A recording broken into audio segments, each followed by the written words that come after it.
Assalamualaikum warahmatullahi wabarakatuh. Perkenalkan, nama saya Nur Ahamul Karimah, NIM 64. Di sini saya akan mempresentasikan tentang komunitas jagung, di mana yang saya presentasikan ini diampu oleh mata kuliah agribisnis pangan dan pangan. Pasti kalian nggak asing sih dengan jagung.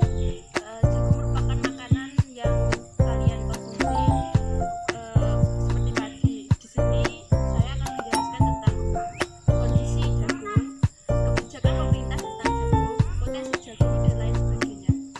Mari teman-teman kita simak presentasi kali ini. Baik, saya akan menjelaskan agribisnis komoditas jagung.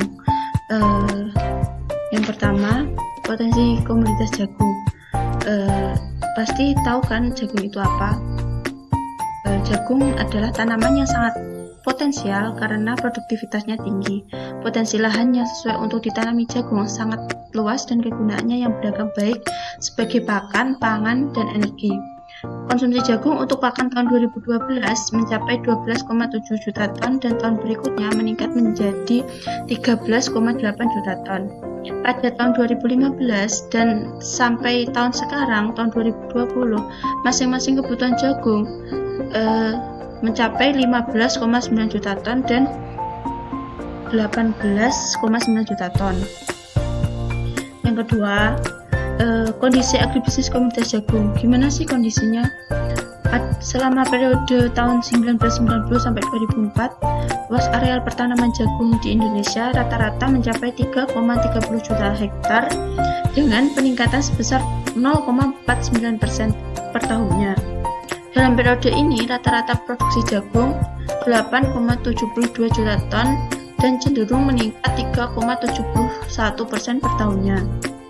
Perluasan penggunaan benih hibrida di tingkat petani mampu meningkatkan produksi jagung, mengingat hasilnya dapat mencapai 6 ton per hektarnya. Di sini dapat dilihat kondisi existing komoditas jagung pada tahun 1990 sampai 2005. Di sini dapat dilihat bahwa kebutuhan dan produksi jagung sangatlah meningkat karena kebutuhan pangan, pakan, dan energi sangatlah dibutuhkan bagi masyarakat atau manusia. Yang keempat, kebijakan agribisnis komoditas jagung pasca panen. Yang pertama, ada perbaikan infrastruktur pertanian yang meliputi pembangunan rehabilitas, pemeliharaan jaringan irigasi, dan jalannya usaha tani.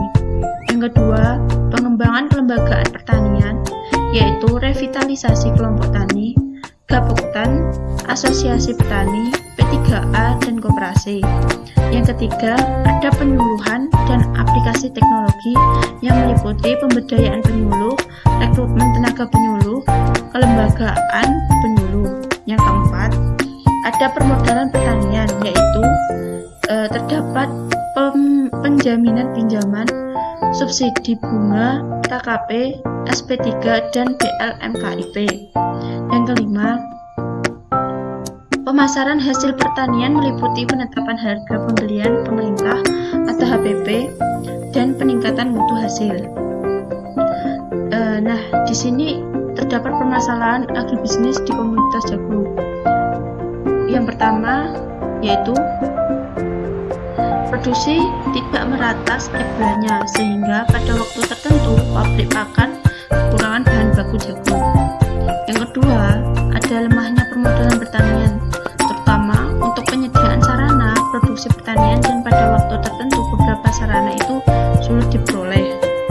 Yang ketiga, produksi jagung sebagian besar dihasilkan pada musim hujan, sedangkan alat pengering dan gudang sangatlah terbatas, yang menyebabkan banyaknya produksi jagung yang mengalami kerusakan. Yang keempat, belum adanya jaminan harga pada saat panen raya. Yang kelima, lemahnya kelembagaan petani jagung, sehingga harga ditentukan oleh konsumen, tengkulak, dan pengepul. Dan yang terakhir, masalah terbatasnya benih hibrida di tingkat petani merupakan salah satu masalah dalam upaya percepatan peningkatan produksi jagung. Sekian, terima kasih presentasi.